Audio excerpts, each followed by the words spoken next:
Good afternoon, everybody. This is Bob Iacchino along with Mike Arnold, who is my co-founder at Path Trading Partners.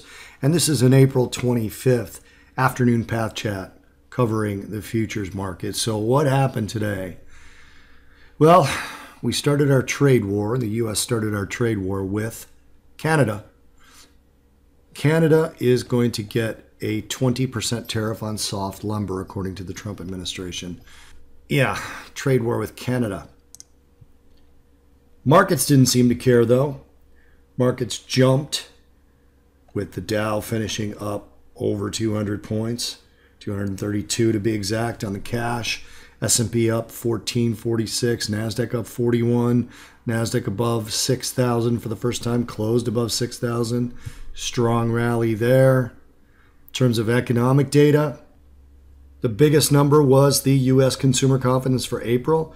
It was expected to drop from 124.9 last to 122.5, but it came in 120.3, so even lower than expected.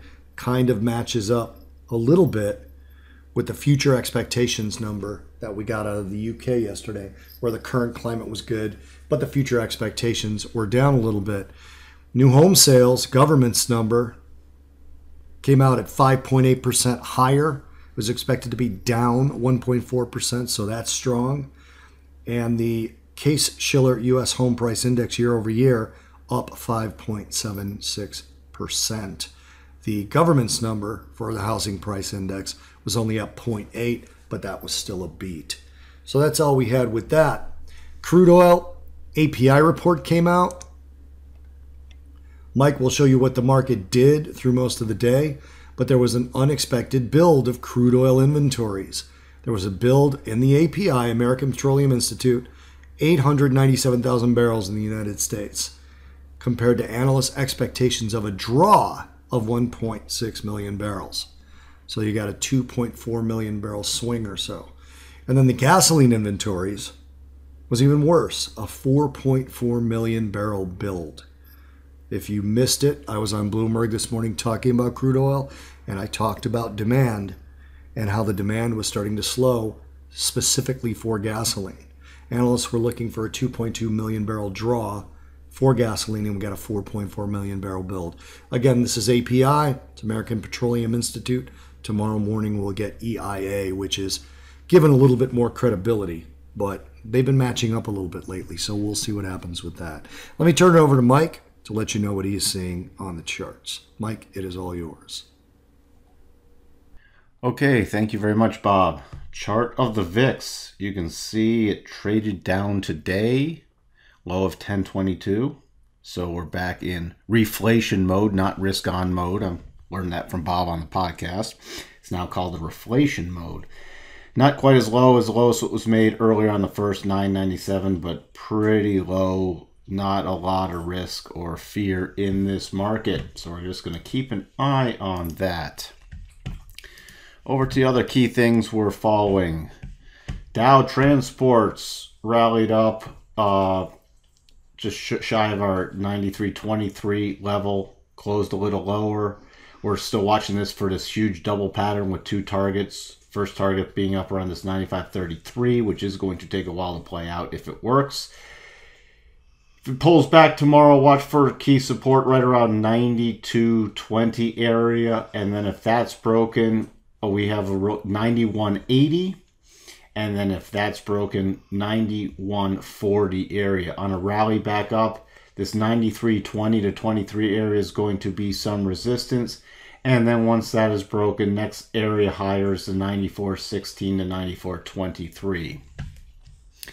Switching over to the industrials, you can see big gap up today, exceeding our 29.82 GAN level by a little, nearly closing on it.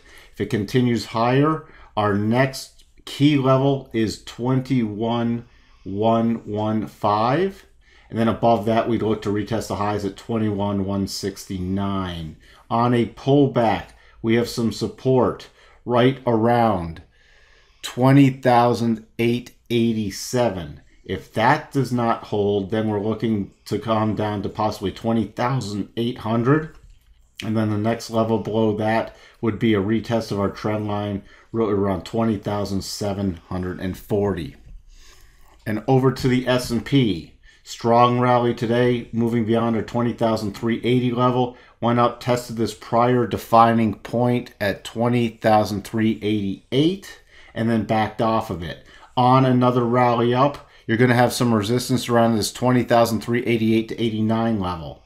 Once that is exceeded, you're looking to about 2393 to 94. And then if we get above that, we're looking to test the 2400 level.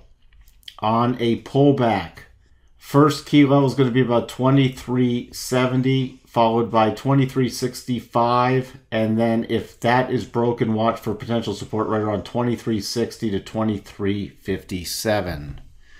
Over to the NASDAQ. NASDAQ's rallied also, bypassing our 55.43 Gann target. Not quite getting to our next one. If we do continue higher, watch for 55.64, then 55.85. Then if that's exceeded, then we're watching for 55.97. On a pullback lower, 55.22 is going to be some support, followed by 5500, and then back down at the 54.80 levels. Let's switch over to crude.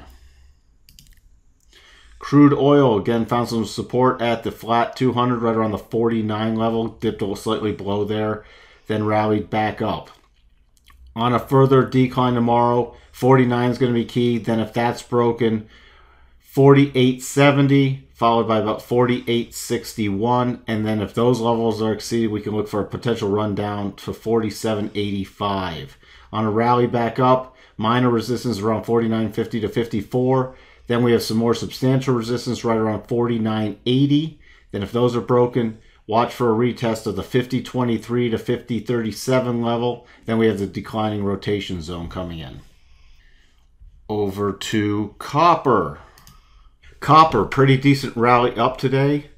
Hit the upper end of the rotation zone right around the 259 mark. Closed right on a key Gann level right around 258.9.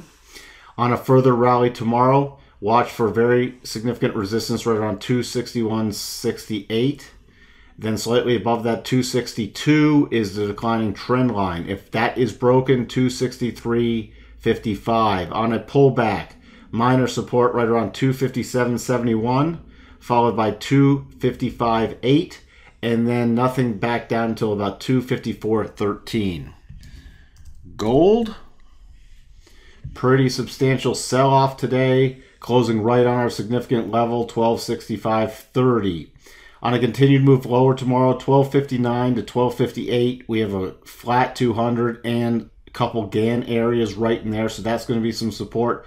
Then we have this, did trigger a trend line trade, which the full target for that would be about 1254.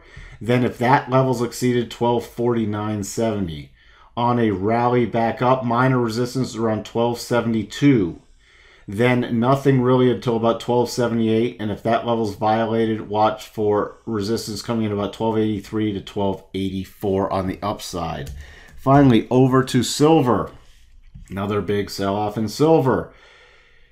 Catching a little support around our Gann cluster, the 1750 to 1752 area.